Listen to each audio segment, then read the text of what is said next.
예레미야는 청중들에게 좋은 설교자는 아니었습니다. 그가 확신에 차서 하나님의 말씀을 전하였지만 대부분의 사람들은 그에게 귀를 기울이지 않았습니다. 요즘에 좋은 설교라 하면 청중들이 좋아하고 또한 잘 듣는 설교라고 생각하는 사람들이 있습니다. 그러나 설교의 1차적인 초점은 청중에게 있지 않습니다. 선포하는 그 말씀의 내용에 있습니다.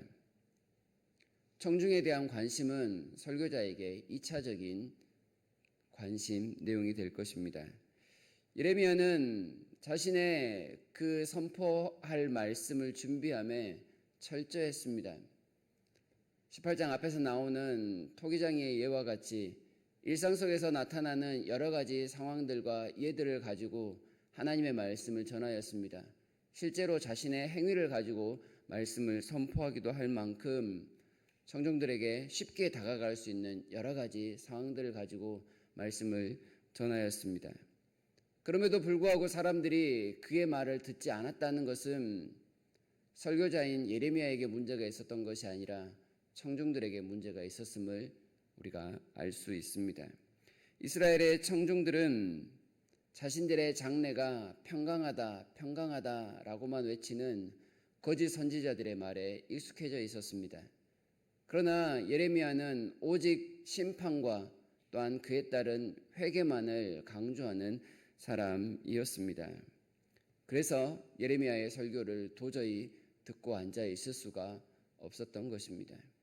너무나도 듣기 싫은 이 예레미야의 설교를 더 이상 듣기 싫어서 예레미야를 배척하고 더 나아가 예레미야를 죽이려는 데까지 나아가고 있는 모습을 보입니다. 귀에 듣기 싫은 소리는 하나님의 말씀일 수 없다는 아주 악한 논리입니다. 귀에 듣기 편한 설교와 귀에 거북한 설교, 어느 것이 더 참된 하나님의 말씀에 가까울까요? 속단하기 어려울 수도 있습니다. 그러나 죄인들에게 선포하시는 하나님의 말씀이 듣기에 늘 편할 리만은 없습니다.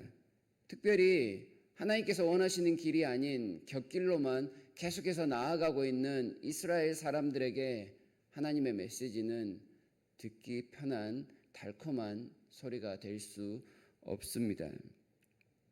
이스라엘은 자신들의 행위는 돌아보지 아니하고 늘 부담스러운 말만 한다는 그 예레미야를 싫어했습니다. 그리고 배척했습니다.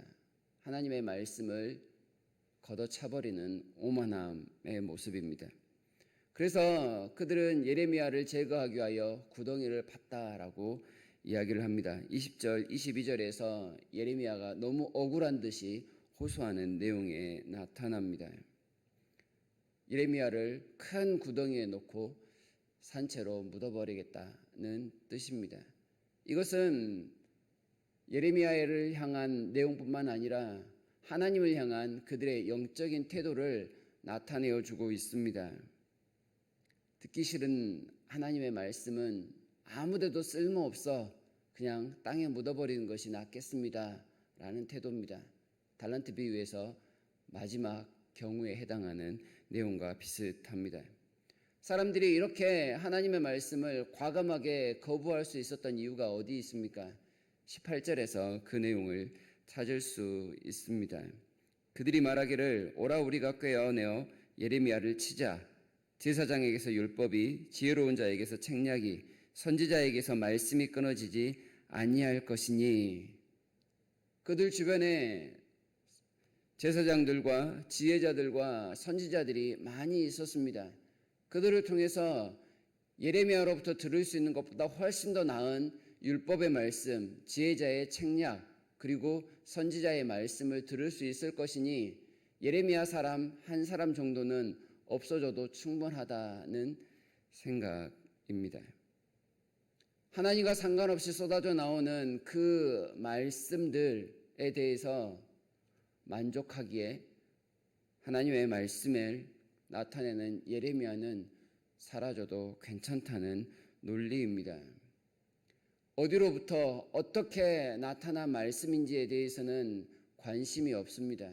하나님의 말씀인지 아니면 세상의 달콤한 유혹인지에 대해서는 생각지 아니하고 그저 듣기 편한 말들, 수많은 사람들이 그렇게 전하니 그것으로 만족하겠다라는 이 논리 때문에 참된 선지자 예레미야를 이렇게 배척하고 있는 것입니다.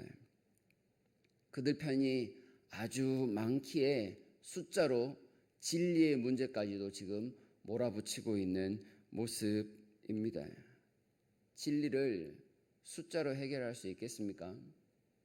그동안 이스라엘의 역사가 말해주지만 진리의 문제가 상충되었을 때 진리는 다수편에 있지 않았습니다. 대부분의 경우 소수편에 있었습니다. 믿음의 조상들이 살아왔던 길로 표현되는 15절의 그 옛길, 조상들이 살아왔던 언약의 그 옛길에서는 대부분의 사람들이 소수에서 진리를 수호하는 데 앞장섰습니다. 대표적인 예가 엘리야 선지자이죠. 850대 1로 싸웠던 그 일 말입니다. 다수로 이렇게 진리를 묵살하려는 사람들 앞에서 예레미야는 홀로 당당하게 싸웁니다. 하나님께서 자신에게 말씀을 주셨다는 그 확신 속에 결코 흔들리지 않습니다. 그러면서도 점점 더 하나님께로부터 멀어져가며 배도해가는 이스라엘 백성들을 보며 안타까워합니다. 그도 사람인지라 좌절이나 또한 동요나 절망감 등을 느끼지 않았을까요? 그래서 자신을 향해 구덩이를 판 사람들을 위해서 하나님께 기도합니다. 그게 21절에서 23절까지 나타나는 내용입니다.